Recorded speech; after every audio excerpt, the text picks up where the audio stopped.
Welcome to Wife Cheating Story. I hope you have an enjoyable and relaxing time listening. Let's get started.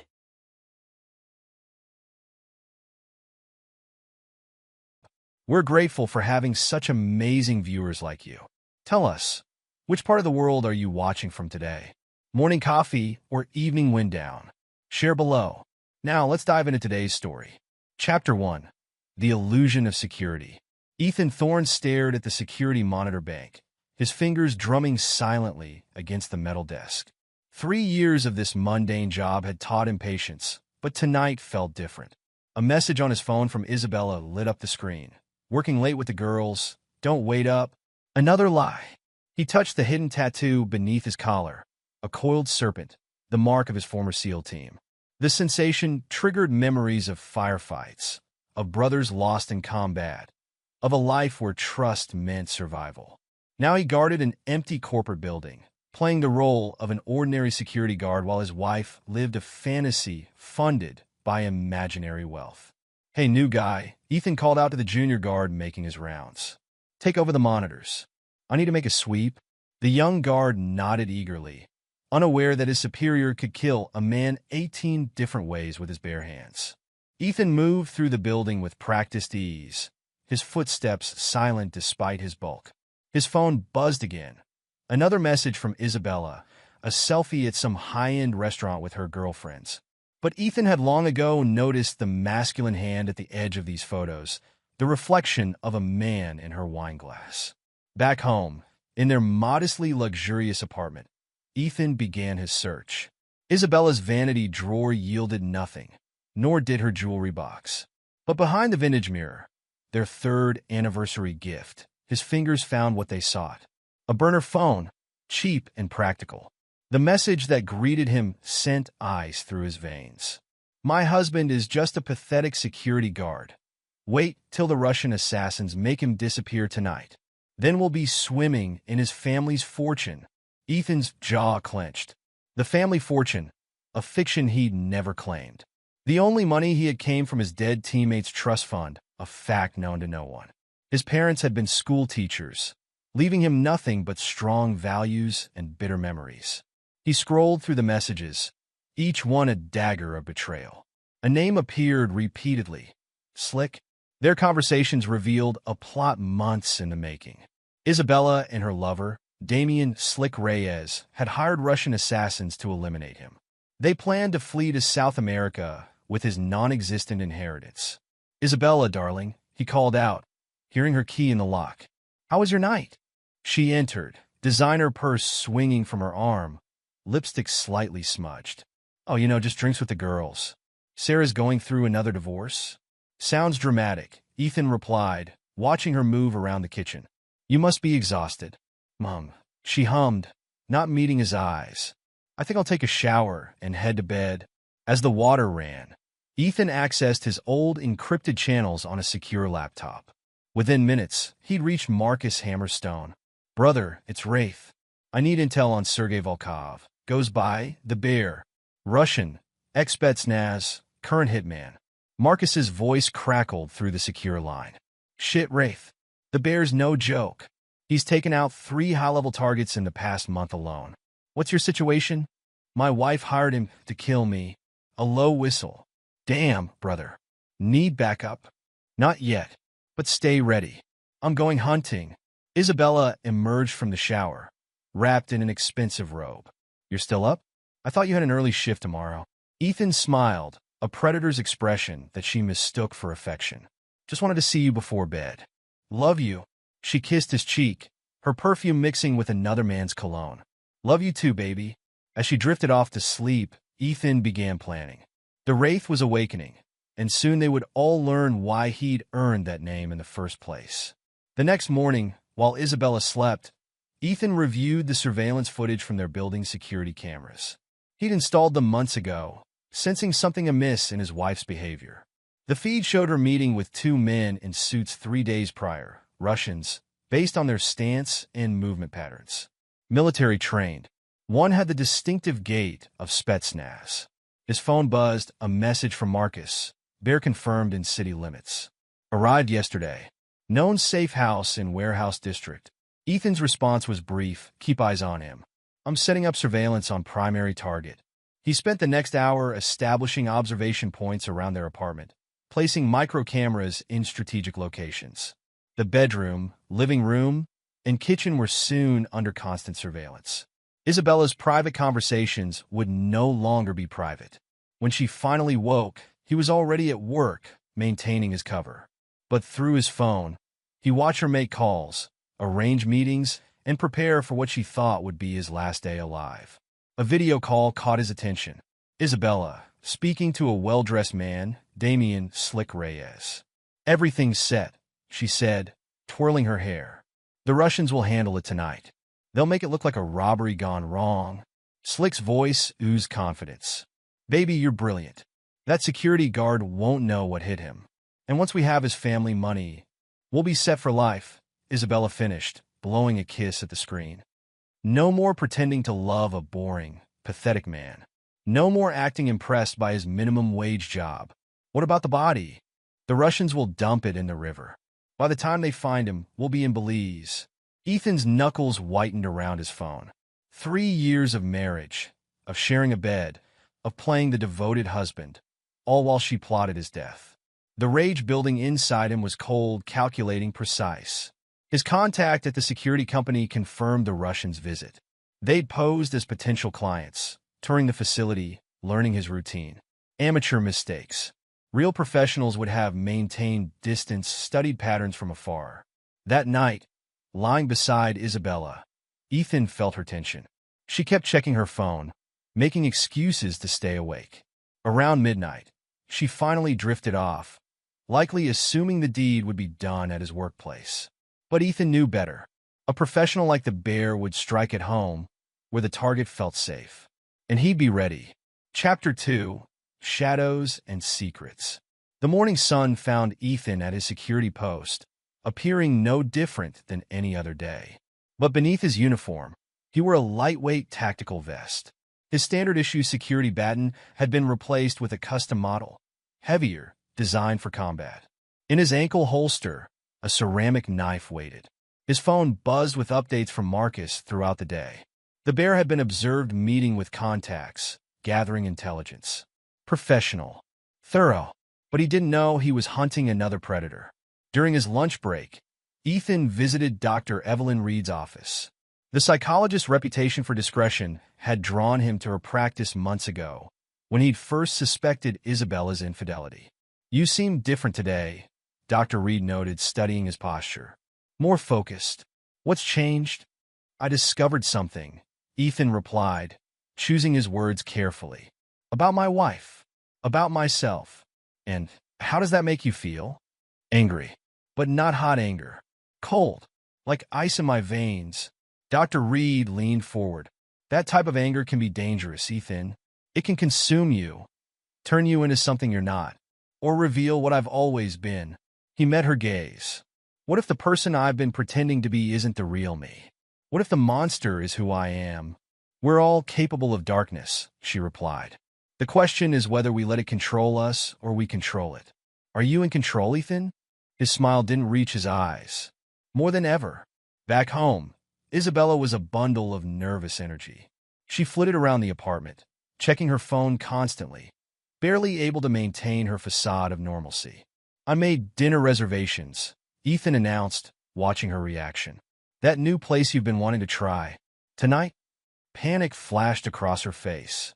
I'm not feeling well. Maybe another time? I insist. He stepped closer, noting how she tensed.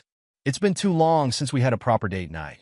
While she got ready, cursing under her breath and sending frantic texts, Ethan installed his surveillance equipment. Micro cameras and listening devices disappeared into vents, light fixtures, and picture frames. Soon, every corner of their bedroom was under observation. At dinner, Isabella barely touched her food.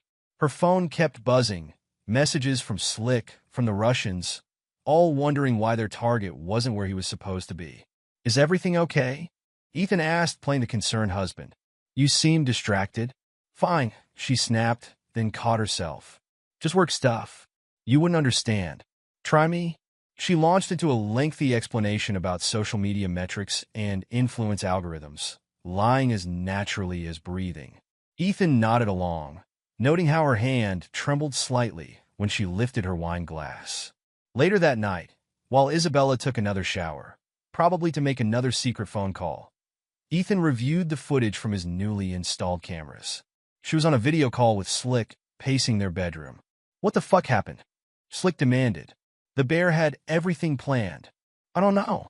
"Ethan changed our plans at the last minute. Insisted on dinner out. The Russians won't wait forever. They want their money. They'll get it. Just tell them to do it tomorrow. At his work. It has to look like a robbery, remember?" Ethan's source at the security company provided more details about the Russians' visit. They'd spent an unusual amount of time studying the camera layouts, asking about response times. They'd even noted the position of his desk, the angles of the security cameras. That night, lying beside his wife, Ethan felt her restlessness. She was probably imagining tomorrow, picturing his death, planning her new life with Slick. She had no idea that the bear and his team were already under surveillance, their movements tracked by Marcus and other former SEAL team members positioned around the city. The game had begun, but only one player knew all the pieces on the board. Chapter 3. The Sting of Deception. Ethan's earpiece crackled with Marcus's voice. Movement at the warehouse. "Bear's on the move. Two-man team with him." "Copy," Ethan whispered, careful not to wake Isabella. "Maintain distance.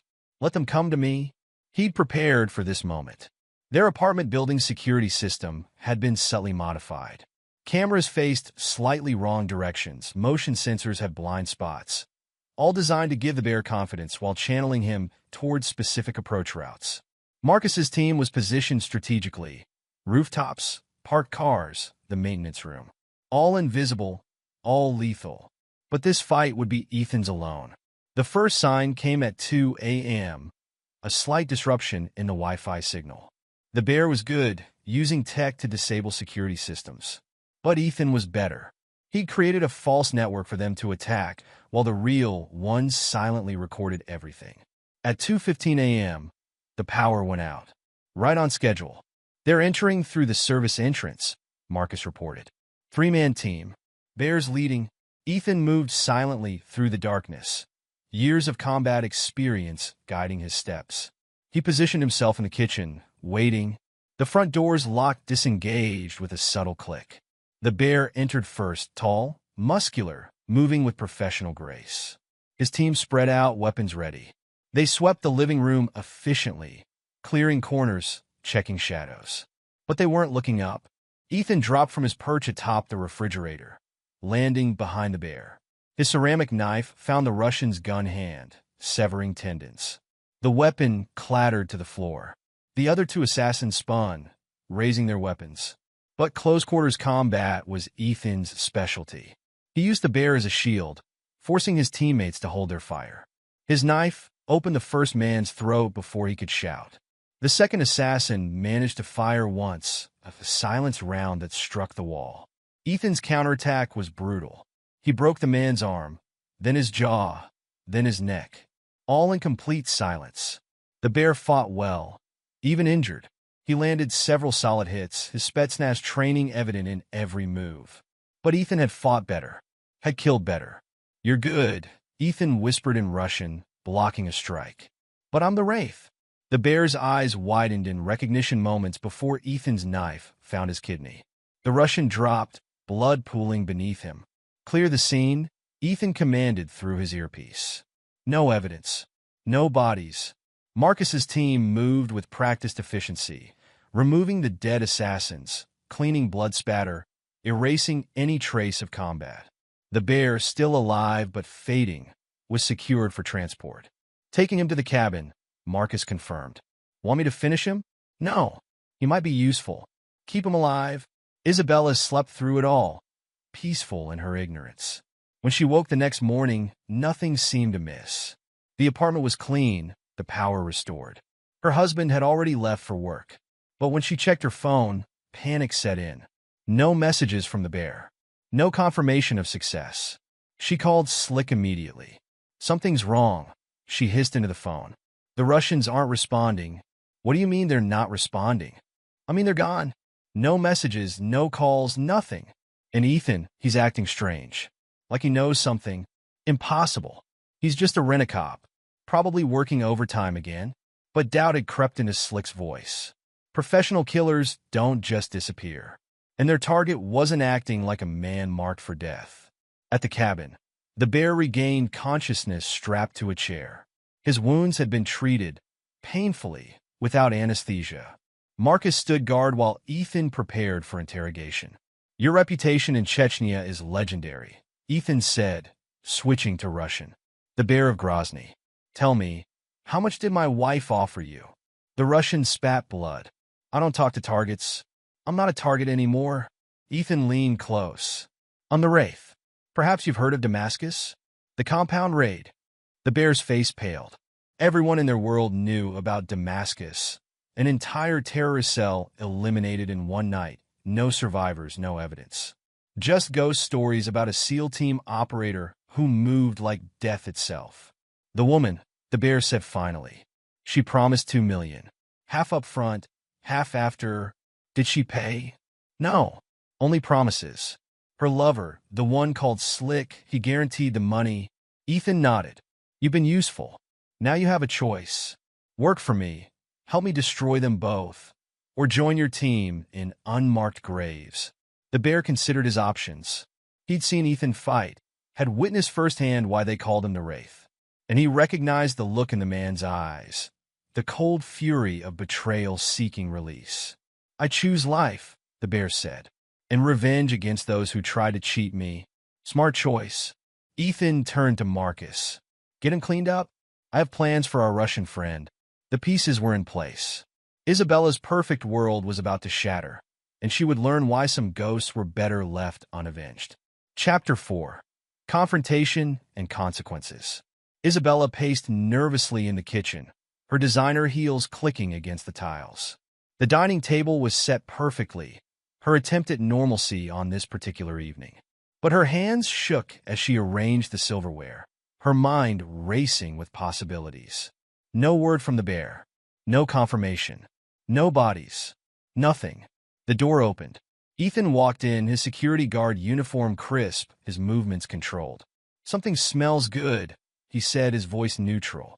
She forced a smile. Just trying something new? They sat down to dinner, the silence between them thick with unspoken truths. Ethan watched her fidget with her wine glass, noting how her eyes darted to her phone.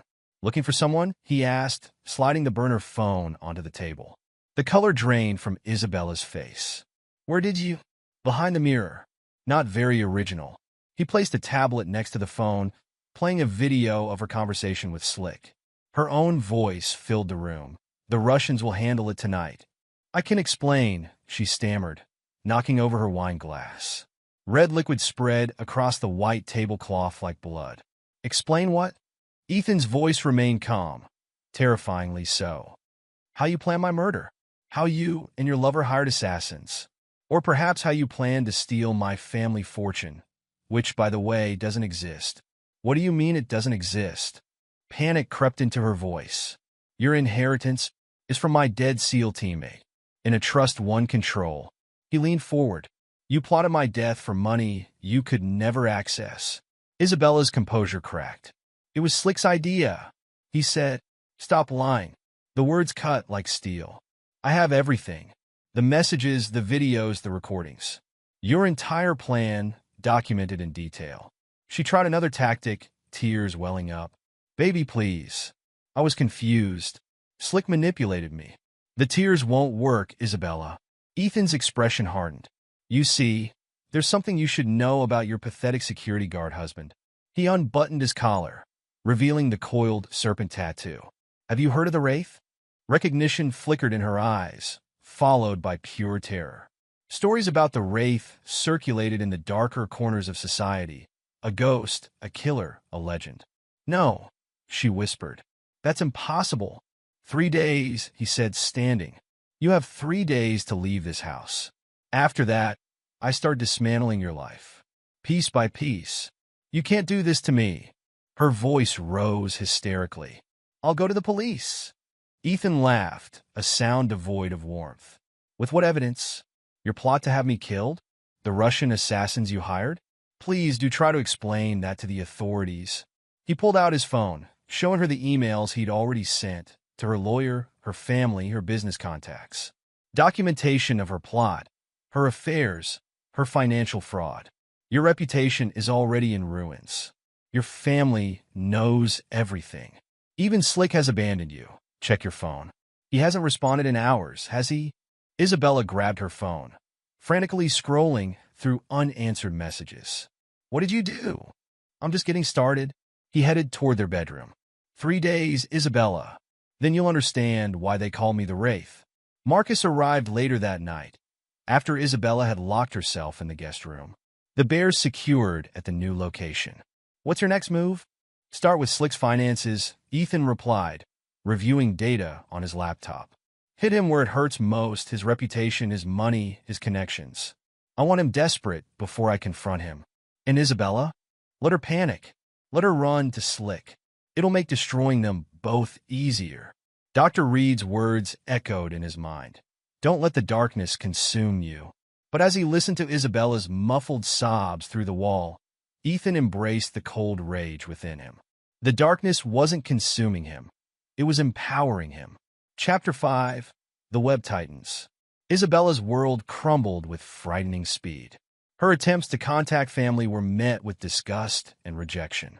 Her father's message was particularly brutal. You plotted murder for money. You're no daughter of mine. She tried her modeling agency next, only to find her contracts canceled. Her social media accounts hemorrhaged followers as rumors spread about her involvement in criminal activities. Desperate, she called Slick's private number for the 100th time. This time he answered. Stop calling me, he hissed. Do you have any idea what's happening? My life is falling apart. I need help. Your life? My entire operation is under attack. Clients are pulling out, accounts are frozen, and someone's leaking details about deals that nobody should know about. It's Ethan, she whispered. He's not who we thought. He's a Wraith. Silence on the line. Then the Wraith? The SEAL assassin? You're married to the fucking Wraith? Please, you have to help me. Help you? I'm trying to save myself. The feds are sniffing around my businesses. My contacts are going dark. Even my lawyer won't take my calls. The line went dead. Isabella slumped against the wall, mascara-stained tears running down her cheeks. Her designer clothes and expensive jewelry felt like cheap costumes now. Across town, Ethan sat in Dr. Reed's office, his posture relaxed but alert. You're dismantling their lives, she observed. How does that make you feel? Satisfied? He met her gaze. They plotted my death for money that wasn't even real. Actions have consequences. Revenge can be a poison. Ethan, it can hollow you out, leave you empty. This isn't just revenge, he countered. It's justice. They're criminals, manipulators. I'm protecting others by exposing them. And after? When they're destroyed, what then? The question hung in the air. Ethan considered it carefully. I rebuild. Start fresh. But first, they need to understand the magnitude of their mistake. Meanwhile, Detective Petrova was connecting dots she didn't like. Too many high-profile figures were suddenly facing scandals, their secrets exposed. Look at this, she told her partner, spreading photos across her desk. Damian Reyes, known associate of multiple criminal enterprises, but never enough evidence to charge him. Suddenly, his entire operation is exposed. Bank records, client lists, everything could be rival criminals, her partner suggested.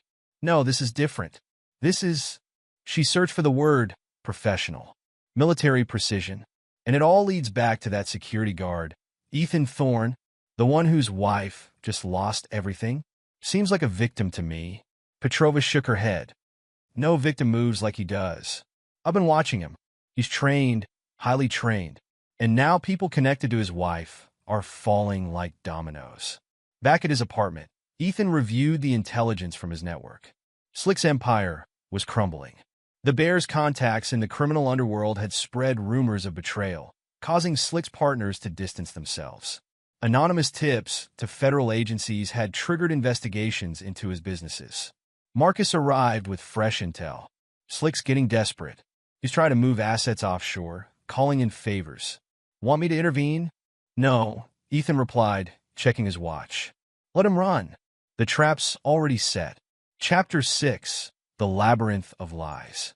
The abandoned warehouse loomed in the industrial district, its metal walls reflecting the city lights. Slick arrived in his expensive car, 2 bodyguards flanking him. His usual smooth confidence was gone, replaced by nervous energy. Ethan waited inside, dressed in plain clothes, appearing unarmed and unthreatening. He watched through security cameras as Slick and his men entered. Careful, boss, one guard warned, checking corners. This feels wrong. Shut up, Slick snapped. Just find him. Ethan stepped out of the shadows. Looking for me? The guards drew weapons. Ethan moved faster than they could track. The first guard's wrist snapped, his gun clattering away. The second received an elbow to the throat, dropping him instantly. Impressive security, Ethan commented, standing over the groaning men. About what I'd expect from someone who hires cut-rate assassins. Slick backed away, his suit soaked with sweat. Listen, man, this is all a misunderstanding. Is it? Ethan produced a folder. Your financial records, your client list, the money you've stolen, the people you've conned, including my wife. She came to me. Slick protested. Said you had family money, wanted help accessing it. So you suggested murder? Ethan's voice turned arctic. Hired the bear to kill me. Tell me, how's that working out? Recognition dawned in Slick's eyes. The rumors, the attacks on my business, that was you? You plotted my death. Seems fair I dismantle your life in return. Ethan stepped closer. Now we can do this 2 ways. You surrender to the police, face your crimes. Or we handle this personally. Slick's face contorted with rage. He pulled a hidden gun, firing wildly. Ethan moved like smoke, the bullets hitting nothing but air. The fight was brief and brutal. Ethan broke Slick's fingers one by one, then his ribs, then his jaw. He left him conscious, just barely zip-tied on the floor. The police will be here soon, Ethan informed him. They have enough evidence to bury you for decades. Your clients have abandoned you. Your assets are frozen. Your reputation is destroyed. He knelt beside Slick's battered form. Remember this pain? Remember who caused it. And if you ever think about revenge, remember, I'm the Wraith. I'll be watching. Outside, Ethan called Isabella's burner phone. She answered on the first ring. Where are you? She demanded. What's happening? Slick just learned an important lesson about consequences. Ethan replied coldly. Your turn's coming. How does it feel, knowing your lover chose himself over you? Knowing your family has abandoned you? This is just the beginning, Isabella. Your hell is just starting. He hung up, listening to police sirens approaching the warehouse. Detective Petrova would find Slick and his men, along with enough evidence to ensure convictions. But she'd find nothing linking it to Ethan. Marcus waited in a nearby car. You could have killed him. Death is too quick, Ethan replied, watching police cars surround the warehouse. I want them to live with their failure, to remember who destroyed them. His phone buzzed, a message from the bear, confirming his position watching Isabella. Everything was proceeding according to plan. The woman who thought she could manipulate him, who saw him as nothing but a pathetic security guard, was about to learn why some predators hide in plain sight. Chapter 7. The Serpent Strike. Isabella huddled in her dingy studio apartment, a far cry from the luxury she once knew. Her phone buzzed with another notification. Someone else had unfollowed her social media accounts. Her follower count, once in the hundreds of thousands, had dwindled to mere hundreds. Her laptop screen displayed the leaked information. Bank statements showing massive debt, credit card fraud, tax evasion. While her name wasn't directly mentioned, anyone who knew her could connect the dots. Her carefully crafted image of wealth and success lay in ruins. A knock at the door made her jump. Who is it? No answer. Just another knock. She peered through the peephole. The hallway appeared empty. When she turned around, a man in a clown mask stood inside her apartment. Isabella screamed, but the man moved with lightning speed, clamping a hand over her mouth. She recognized his accent immediately. The bear. Sit down, he commanded, releasing her. I bring message from your husband. She collapsed onto a cheap folding chair, her dress, one of the few possessions she'd managed to keep, wrinkling beneath her. How did you? Silence. The bear placed an envelope on her table. Read it. With trembling hands, she opened the envelope. Inside was a printout of her original message plotting Ethan's murder, along with detailed documentation of her crimes. A handwritten note at the bottom read, "Remember why you're here. Mr. Thorne wants you to understand." The bear continued, his voice emotionless. "This is your life now. No escape. No redemption. Just consequences. He sent you to kill me?" The Russian assassin laughed. "Kill you? No. Death is mercy. He wants you to live, to remember. Each day when you wake in this rat hole, when you check your empty bank accounts, when you see happy couples walking past, you will remember what you lost, what you threw away." He moved to the window. "I respect your husband. He showed me mercy when he could have killed me. Now I serve him willingly. Remember that even those you hired to kill him now work for him." The bear vanished as silently as he'd appeared, leaving Isabella alone with her thoughts and the damning evidence of her betrayal. Across town, Ethan watched the scene unfold through hidden cameras he'd installed in Isabella's apartment. Marcus stood beside him, monitoring multiple screens. "The bear played his part well," Marcus commented. "You sure about letting him live?" "He's more valuable alive," Ethan replied. "His contacts, his intelligence network, all mine now. Besides, he understands respect, loyalty. Something Isabella never learned. Speaking of loyalty, your old SEAL team's been asking about you. They've heard rumors about the Wraith's return." Ethan nodded. "Let them wonder for now. I'm not done here yet." A notification popped up on one screen. Isabella's latest attempt to access her frozen accounts had failed. Another showed her social media stats plummeting. Her friends were abandoning her in droves, afraid of being associated with her scandal. "Your wife's breaking down," Marcus observed. "She's not my wife anymore." Ethan's voice held no emotion. Just a snake without fangs. Dr. Reed's office was Ethan's next stop. The psychologist listened as he detailed Isabella's isolation, her growing desperation. "You're watching her suffer," she noted. "Does it bring you peace?" "Peace isn't the goal," Ethan replied. "Justice is. And after justice? What then?" "I rebuild. But first, she needs to understand the depth of her betrayal, the consequences of her choices." Dr. Reed leaned forward. "You're punishing her by making her live as an ordinary person, the very thing she despised you for being. Ironic, isn't it?" A cold smile crossed his face. "She thought being a security guard made me pathetic. Now she'd give anything for that level of stability." Meanwhile, Detective Petrova added another photo to her investigation board. The bear's appearance at Isabella's apartment hadn't gone unnoticed. "Another connection," she muttered, drawing a line between images. The Russian assassin, now working for someone else. The same someone dismantling criminal enterprises across the city. Her partner shook his head. "You're obsessed with the security guard theory. Because it fits." She stabbed a finger at Ethan's photo. "Look at his military record, what we can access of it. Special operations, classified missions. Then he suddenly becomes a security guard? And now his wife's life falls apart. Her lover's in jail, and criminal empires are crumbling. Circumstantial, at best. Maybe, but I'm watching him. He'll slip up eventually." Chapter 8.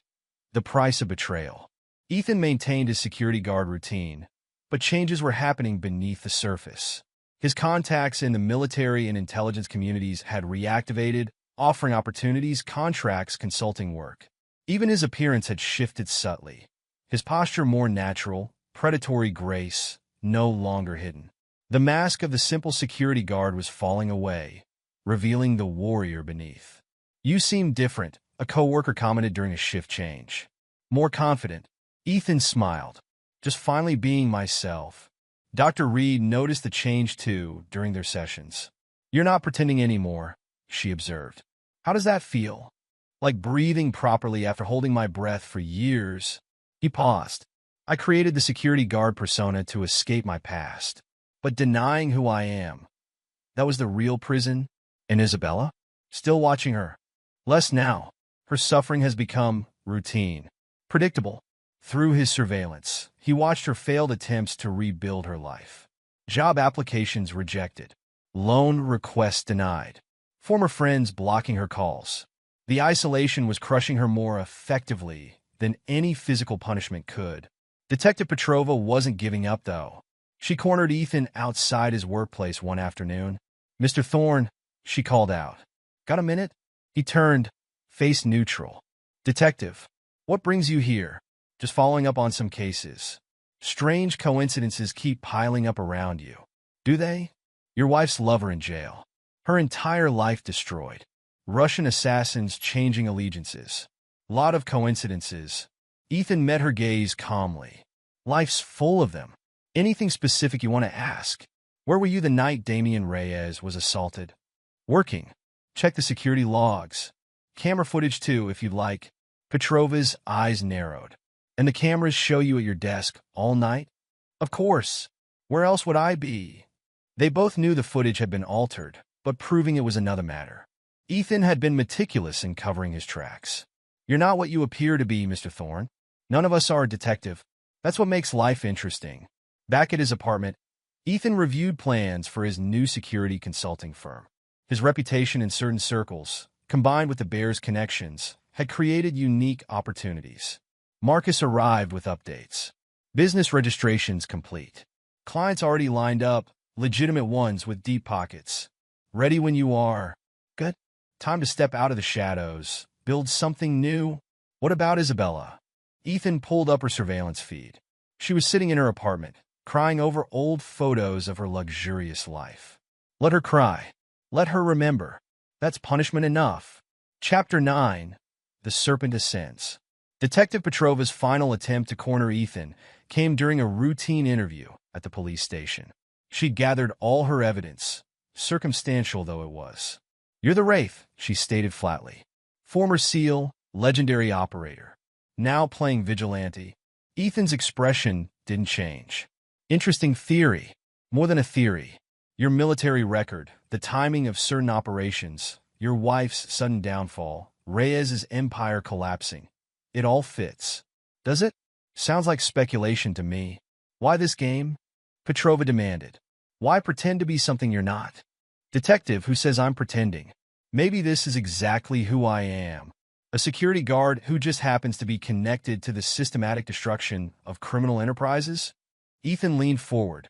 "Or maybe I'm something else entirely, and you're chasing shadows. Either way, you have no proof, no evidence, nothing but theories." He stood to leave. "It's been interesting, detective. Good luck with your investigation." Later that evening, Ethan hosted a reunion of his former SEAL team. They gathered in a private room at an exclusive club. Warriors disguised as businessmen, killers in tailored suits. "The Wraith returns," his former commander said, raising a glass. "We've heard interesting stories." "Stories are just stories," Ethan replied. "Not these ones. Taking down criminals, protecting the innocent, while maintaining perfect deniability.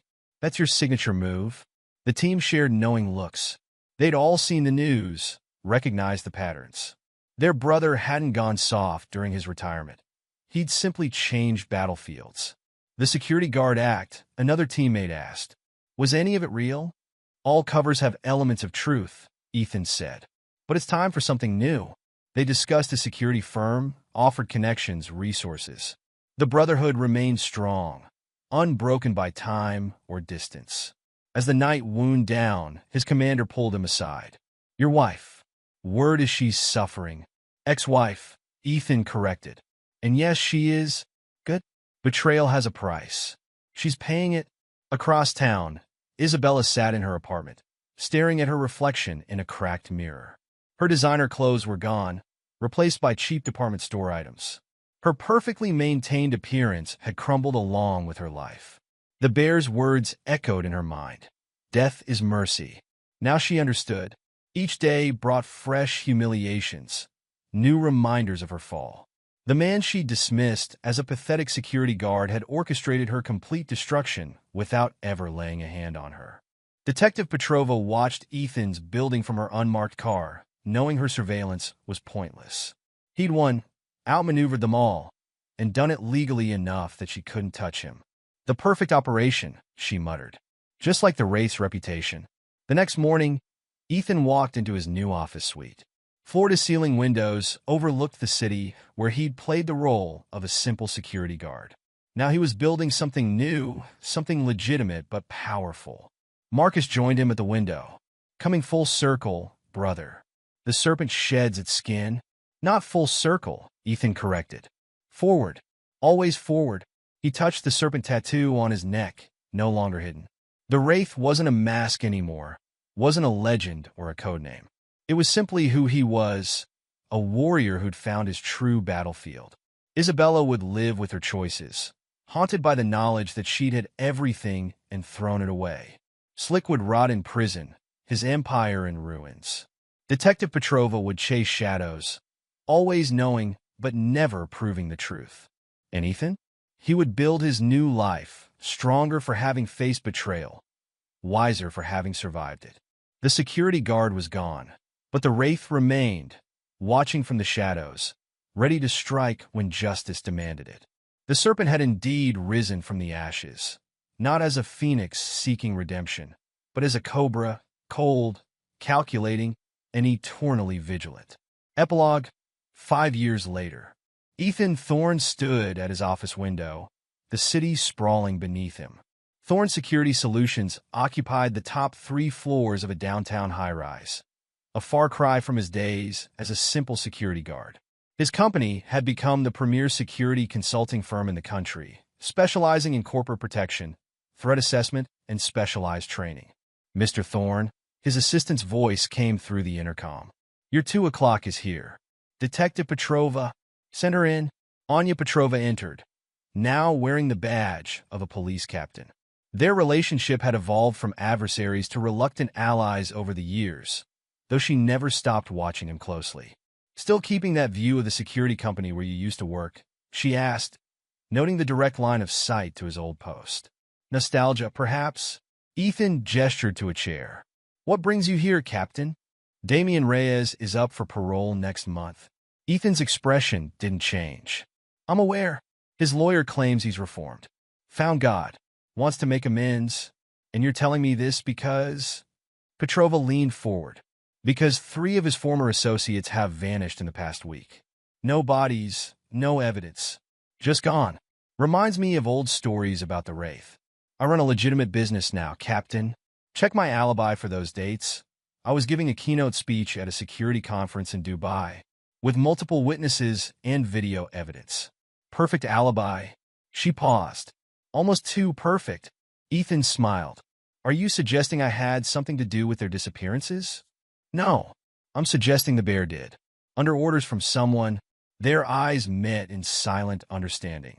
Over the years, Sergei the Bear Volkov had become Ethan's shadow enforcer, handling problems that required a less legitimate touch.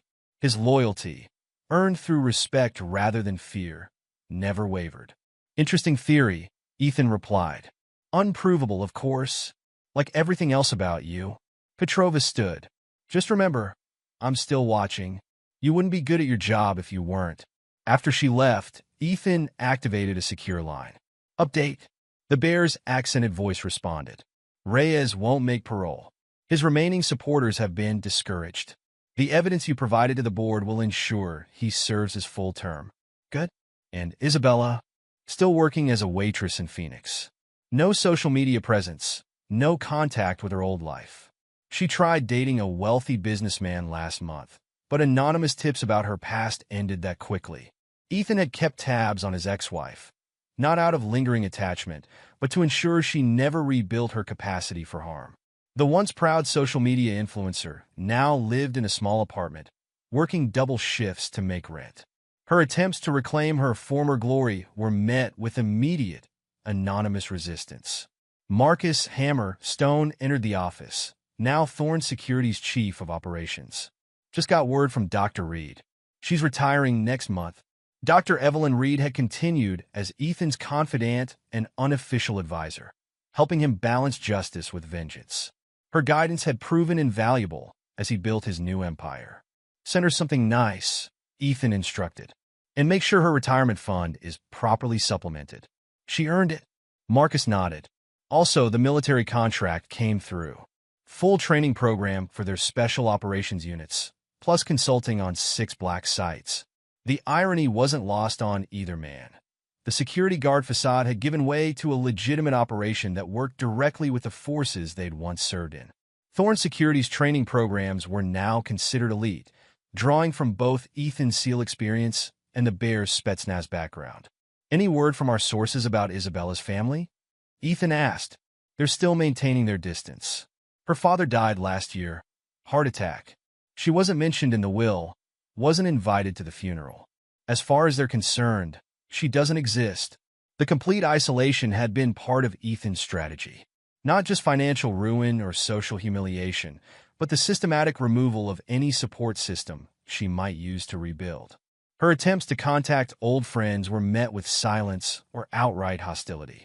Later that evening, Ethan visited his old SEAL team's regular gathering spot, a private club where warriors could speak freely. The team had integrated smoothly into his operation over the years, each member finding a role that utilized their unique skills. "Did you hear about Slick's latest prison incident?" his former commander asked. "Broke both legs falling down the stairs. 3rd accident this year." The team shared knowing looks. Prison was meant to be Slick's punishment, but that didn't mean it had to be comfortable. Regular reminders of his vulnerability helped ensure his continued silence about certain matters. Speaking of accidents, another teammate added, that Russian oligarch who tried to poach the Bear last month? His yacht had an unfortunate explosion. No survivors. Ethan nodded slightly.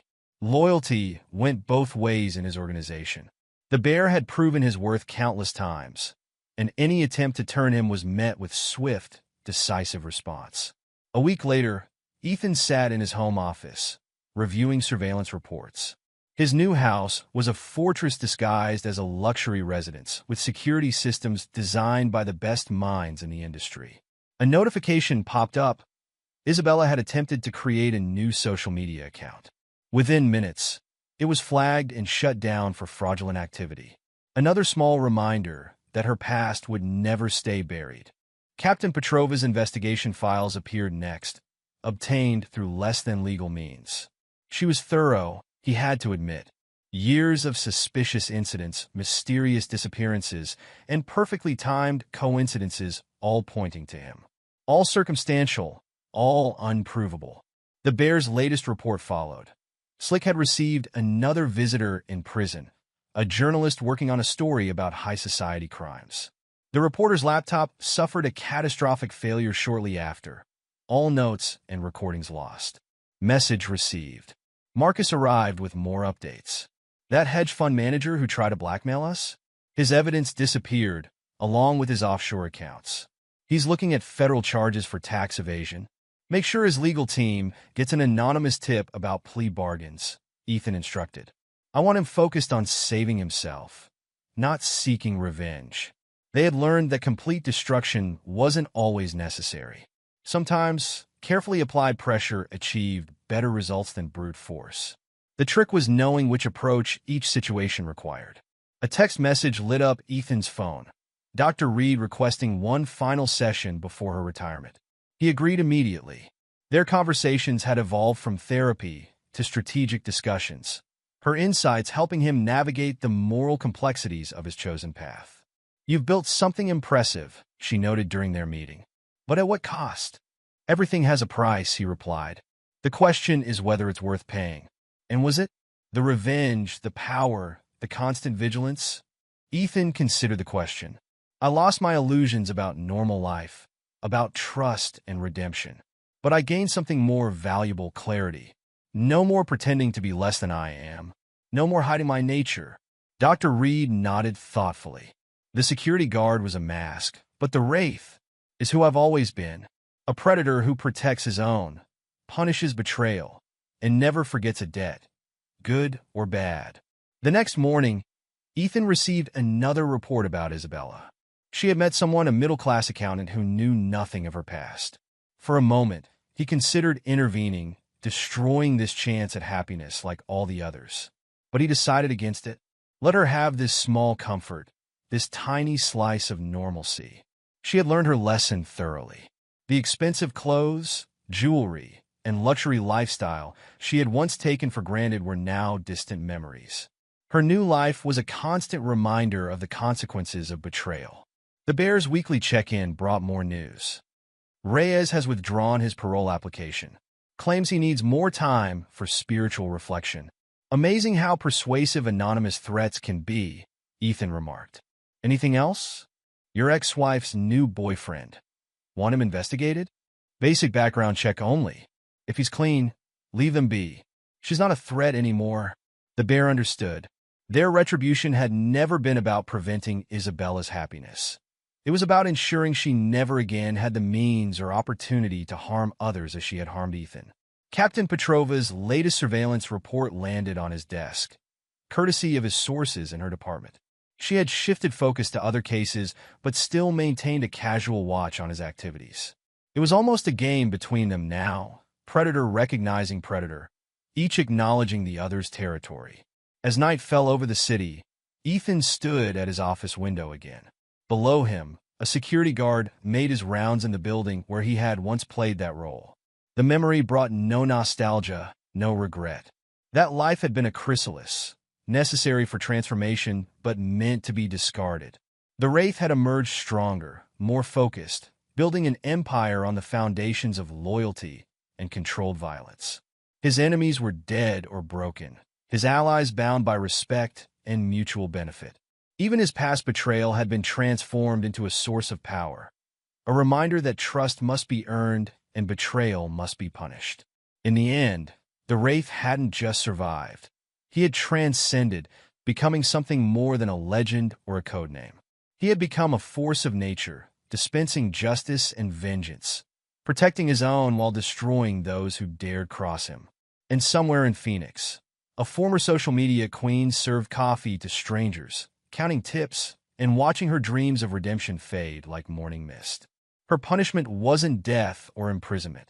It was being forced to live as the kind of person she had once despised, knowing that her fall from grace was entirely of her own making. The perfect revenge, Ethan reflected, wasn't just about destroying your enemies.